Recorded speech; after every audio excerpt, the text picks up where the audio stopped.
Hello everybody and welcome to the BOKUBEN We Never Learn Boku Tachi wa Denkyo. I don't remember the Japanese title. You kidding me? I don't remember that. I don't speak Japanese.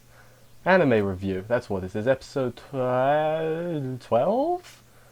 Man, I should have checked that actually. I'm going to say 12 because yeah, 12. Episode 12 anime review. I'm all flummoxed because I forgot my numbers.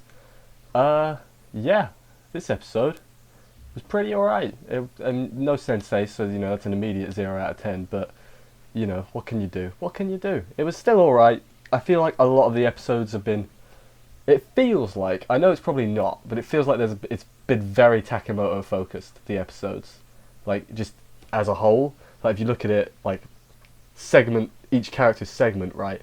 Who gets the most focused on them? It feels like Takemoto's had way more. Probably doesn't. I should probably look it up afterwards. Be like, just figure it out. But yeah, let's get cracking with this thing. So episode starts. We have Yuiga, we have Takemoto. They are studying in it's like a self-study thing at the college place, the pram school. That's what we'll go with, pram school thing. And they're not talking to each other because it's still awkward. Remember from a few episodes ago where he asked who she liked and he asked if she liked him and she was like, no way, duh. And she's trying to move on to get back to not. You know, all that stuff, and it's really awkward. So they both individually go to Furuhashi and they're like, help, please, please, please, Furuhashi sensei, we need your help.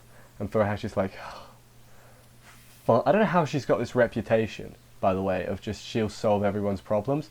Because A, multiple people text her, we'll get to that later, and B, she actually does solve their own problems, technically, in a way, so I guess she's earned that reputation.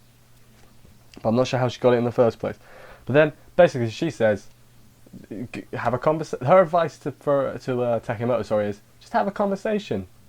And they do the whole, my friend said this thing. They do that. I'm like, haha, it's very funny.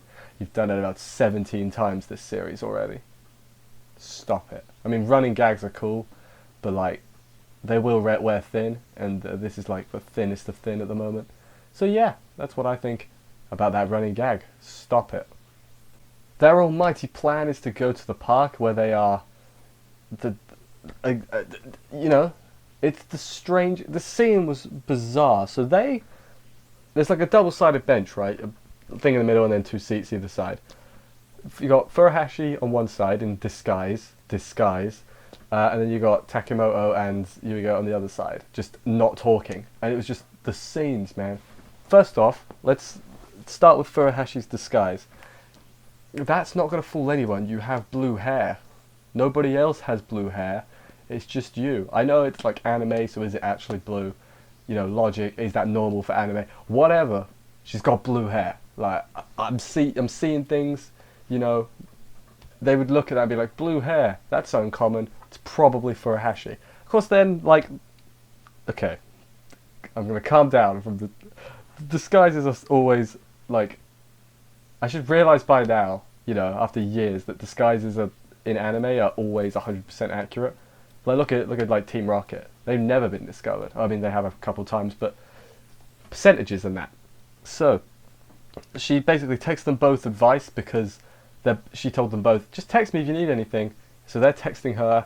She's right behind them. I don't know how they wouldn't realise at some point, oh, her phone keeps vibrating. Even if she's got it on silent. I guess she has it on silent. You can turn vibrate off, can't you?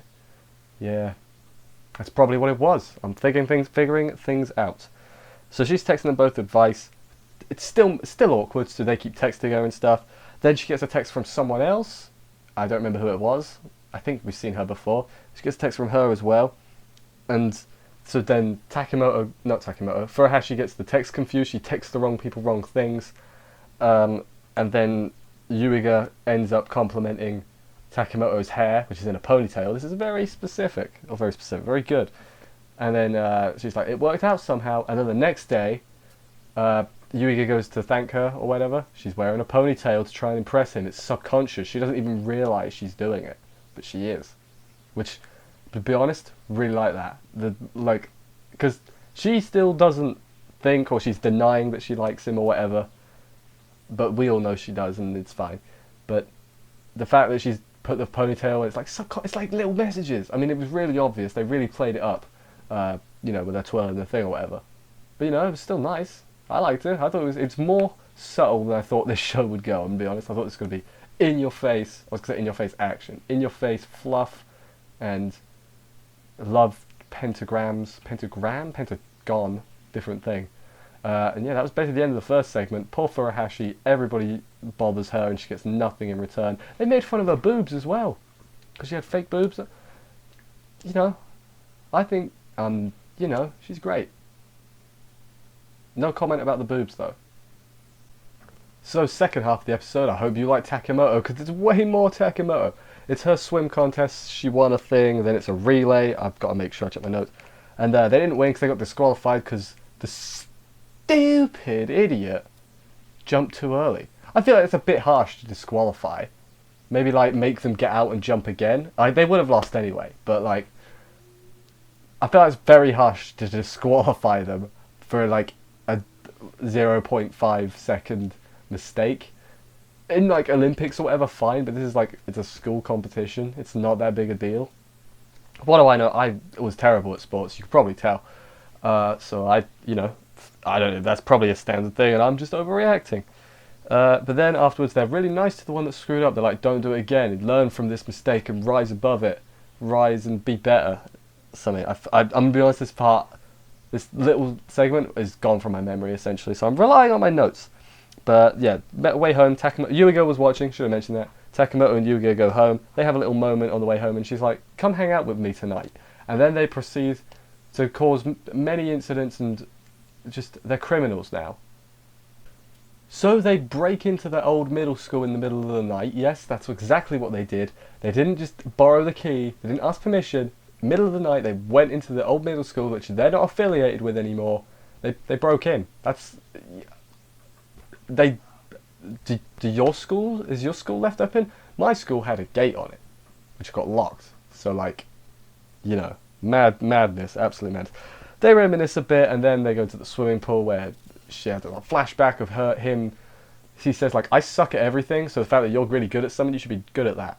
Which is sort of the opposite message the rest of the show's been sending.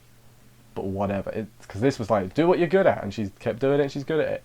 But the rest of the show is even if you're not good at it, hard work will pay off. So it's you're giving me conflicting messages here, show. But it's fine, I guess. Then he asks her, hey, have you told that guy that you like him yet? And he's like, you can practice on me. Of course, we know he's the guy. So, yeah. But then she's like, nope, you gotta call me by my first name. I forget how we get to there, but that's what happens. He's like, okay, sure. And he just does it.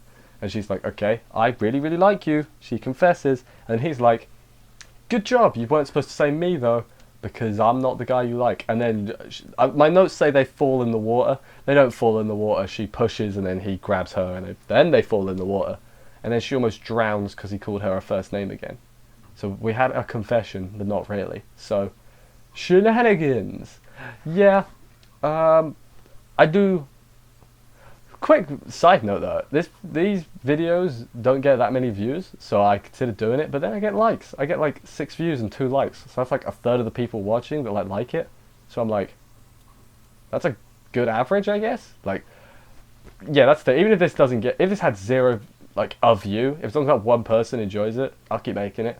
That's why I like the like system. This is me now thanking people for watching. Yeah, thank you everyone for watching. Even if it's just a few of you, that makes you a special breed. There's 6 people. You're 6 people in the world that have watched a video. What am I on about? I've just gone in a circle. Episode was good, very Takemoto focused. Did Ogata even show up? I don't think she did. Sensei didn't show up. Asumi didn't show up. They're not very balanced. I figured they'd be more balanced, but at the same time, it gives the characters individual time to develop and stuff. So I guess that's good. You don't need every character showing up every episode. That was a thing I hated about Sis Writer and other shows, but that's the more immediate one. That show had way bigger concerns. Anyway, rambling. Thank you everyone for watching this video. It's the finale next week, which is weird. 13 episodes seems weird for this kind of show, but that's fine. Let me know what you thought about the episode and everything. Always leave comments, even if you don't. I read everything, so if you want to call me a butthead, go for it. And I'll forget that I said this, and then I'll be like, well, that's really mean. yeah. Bye, guys.